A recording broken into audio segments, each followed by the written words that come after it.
We have with us today Tom Tatun. He is the Executive Director of the Retired Public Employee Association. Thanks so much for coming on. We appreciate it. Thanks for having me. You know, we're getting to the end of September. We're nearing the fall, and obviously there's a lot going. You know, there are things that build up to the session. There's bills that are going to be vetoed and signed by the governor, you know, as we speak. But you come here today to talk about some of that stuff that you're advocating for at this point. As we look broadly first, what are some of the priorities for your organization and your work? Yeah, so like you said, I'm the Executive Director of the Retired Public Employees Association, which means I have the pleasure of speaking on behalf of the interest of over 500,000 state and local retirees across the state. And our mission is really simple, right? We advocate on behalf of their pensions, their health care benefits, and anything else that would really impact their quality of life. So that ranges everything from those pensions, those health care benefits, to things like utility rates or other legislation that would really impact them. Yeah, when it comes to, I know we spoke about utility rates not long ago, yes. and obviously there was some conversations around that, and they did adjust, you could say. The Public Service Commission did, I guess, move those rates a little bit after we talked, but I know that definitely got a lot of feedback. What was your reaction, actually, at the end of the day? You know, we're glad to see that the governor, that the legislators are listening. Yeah. You know, we still think there could be more done to be proactive about protecting these retirees ahead of time rather than reactive after the rates increase and offering programs at that point. But ultimately, we understand that this is a conversation that will continue. It's a big conversation. Yes. Too. There's a lot of different factors going on with that at the same time. When we talk about these retirees, where are they coming from? You mentioned, you know, the public employees, and who are these people? Yeah. It's so people have an understanding of who it is. So this is everybody who's ever worked for the state, who's retired from a state agency, but it also is anybody who's worked for a county government, a town government, school districts. Really, a great amount of people come from the local community. So these are your neighbors. These are the people who have, you know, plowed your streets, who have you know, worked in codes offices across the state. There's a lot of different folks as our members. What are the needs of these individuals at this point of their lives at the end of the day? Yeah, I mean, ultimately, these folks want to, by and large, stay in New York. They want to be able to retire in their communities and continue to be our neighbors and our friends.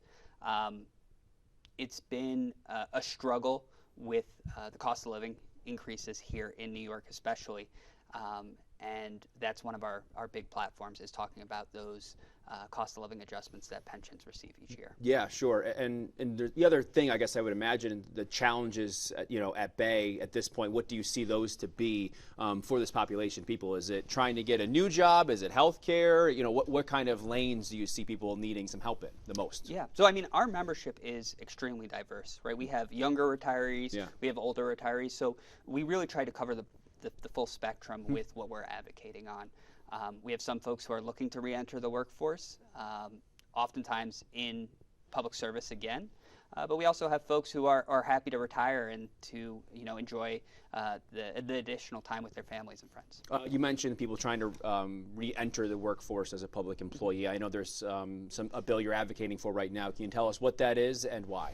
Yeah, so there's currently a bill that would address the pension cap earnings for retirees who are receiving a pension. Currently, if you retire from state or local service and you start collecting a pension, you can return back to work even at a municipal level, and you can earn up to $35,000 a year. At that point, your pension is actually negatively impacted, so you can't receive any more pension payments if you exceed those earnings. We're advocating for a bill that would raise that cap up to $50,000. So that these folks can return to work and serve that important role as a mentor, as a colleague, and really help the struggling labor force that is public service officers. Like you say, and I think that's probably the conversation around this legislation, is these individuals are receiving a pension. Why would they need more money on top of that? And why does that cap need to be increased at this point? Yeah, so I mean, the cap needs to be increased because it hasn't been addressed in many years. It's been stuck at $35,000, and these are folks who are seniors in their positions. If they're going to come back to work, most of these folks come back part-time, but even at part-time levels, their salaries would exceed $35,000. Some of these folks want the additional funds. Other folks want to continue to, continue to work for no other reason than they like their jobs, they like serving the public. And there's a particular industry attached to this particular area, law enforcement or something like that? So last year, the state signed into law a bill that specifically dealt with school resource officers, so that school districts could hire retired police officers as school resource officers. They raised the limit to $50,000 for them. They did, okay. Yes. So this bill that we're advocating for is actually more broad and would support basically anybody who's retired from any profession and is collecting a pension and wants to return back to public service. Why is that? And I guess why, I mean, are we seeing instances where those that are hiring aren't able to? Is that what the kind of, is those needs not being filled enough right now? Is that an aspect of this? Yeah, that's certainly an aspect of it. You know, this bill is supported by those organizations that represent local governments. Yeah, the county, I think the NISAC Yep. and Association of Towns both support Yes. it. Yes. Yeah, and the Conference of Mayors does as well, I believe.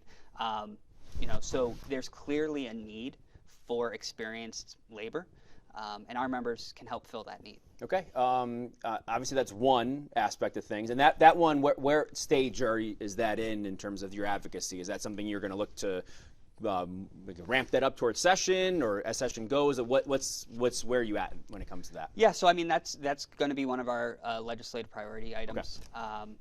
It passed the Senate last year. We're hoping to see similar returns in the Assembly this year. Okay. Now let's get to the skilled nursing facilities. Yeah. That's another. That's one that's sponsored by a couple of Capital Region lawmakers, John McDonald, Pat Fahey on the Senate side, McDonald on the Assembly side. What would that address? Yeah, so right now when a retiree becomes Medicare primary for their health insurance, meaning they've hit those benchmarks, they start collecting Social Security, they go on to Medicare, they actually see a diminishment in their benefits. If they were to suffer an injury, say, break a leg, and they would need physical therapy, they would need, skilled nursing, they actually are only covered for 20 days under current legislation. That differs pretty dramatically from what they would be covered under had they had that injury just a few years prior, even when they were still in retirement. Right. The health care program currently covers 100 days, no co-pays, nothing, for folks in similar positions if the Empire Plan or NISHIP is their primary health insurance. So the bill, what would that change? So the bill would make sure that once you're on Medicare, you would still have that 100 days of coverage for rehab for those skilled nursing. And why is that something that's of need right now? What are you seeing? I guess what are the experience have been as why things are falling short? I mean, ultimately, it is a diminishment of health care benefits for our retirees, which is something that we advocate against at all turns.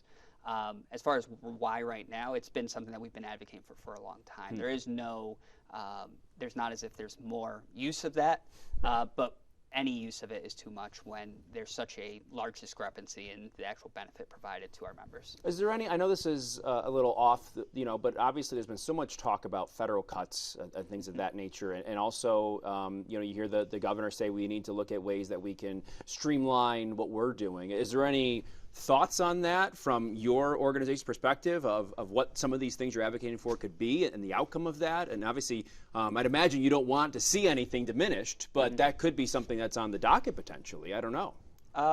We haven't heard of any further changes that would negatively impact the pensioners of New York State.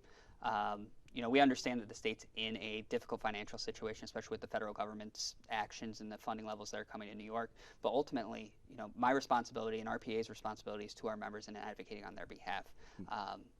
We look forward to working with our legislative partners and the executive to ensure that there's no damaging legislation or changes. But we still will continue to advocate for these changes that, frankly, our members have earned and are due. Yeah, absolutely. And finally, when we talk about your priorities, we talked about a couple of those. What else broadly are you looking at as we head to January? We're looking forward to hitting the ground running. We're looking forward to our next Budget Advocacy Day. Broadly speaking, policy areas, we are pretty laser focused right now. It's these pensions. We're advocating for a cost of living adjustment increase for our pensioners. and ensuring that we're protecting our healthcare benefits and ensuring that there's no diminishment of healthcare benefits for retirees.